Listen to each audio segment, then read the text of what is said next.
Reaction to President Biden dropping out of the race coming in here in Ohio as well. NBC4's Eric Halpern's been speaking with some people on both sides of the aisle. What are they saying today? Kyle, shortly after the news broke this afternoon, I spoke with a Republican and a Democratic strategist, and there are a few quick things that they do agree on. The historic level of this moment, and neither were totally surprised by this.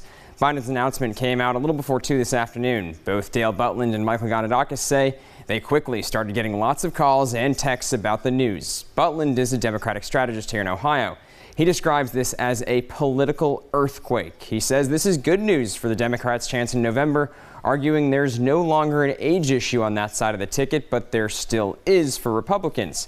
However, Republican strategist Gonidakis says it is also good news for Republicans. As has been reported, Biden has endorsed Vice President Kamala Harris. Gonidakis says he likes Trump's chances even more if she ends up being the nominee. We had to give voters an alternative that they found acceptable. Now we will. The age issue is going to be removed.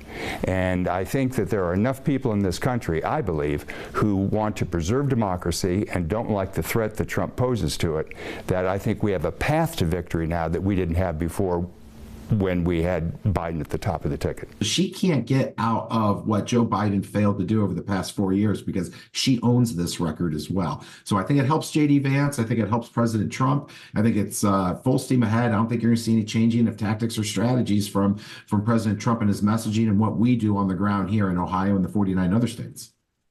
And both are going to be closely watching what happens as we get closer to next month's Democratic National Convention. We'll have more in my conversations with them coming up tonight on NBC4 at 11. Kyle? Looking forward to it. Thanks, Eric. Ohio Senator Sherrod Brown added his name to the list of Democrats that were calling for Biden to step aside on Friday. Today, he posted on X after learning about the president's decision to do so. That reads, "I thank President Biden for his years of committed service to the country we love, as senator, as vice president, and as president." Brown's opponent in November, Republican Bernie Moreno, also reacting to today's news.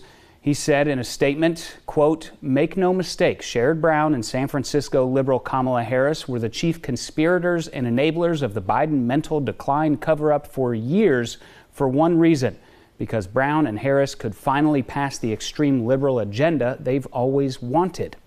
President Biden's decision to bow out breaks open the nominating process for the Democratic Party. That means Kamala Harris or any other Democrat could seek the party's nomination.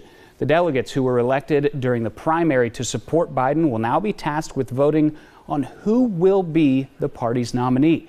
The Democratic National Convention scheduled for August 19th in Chicago.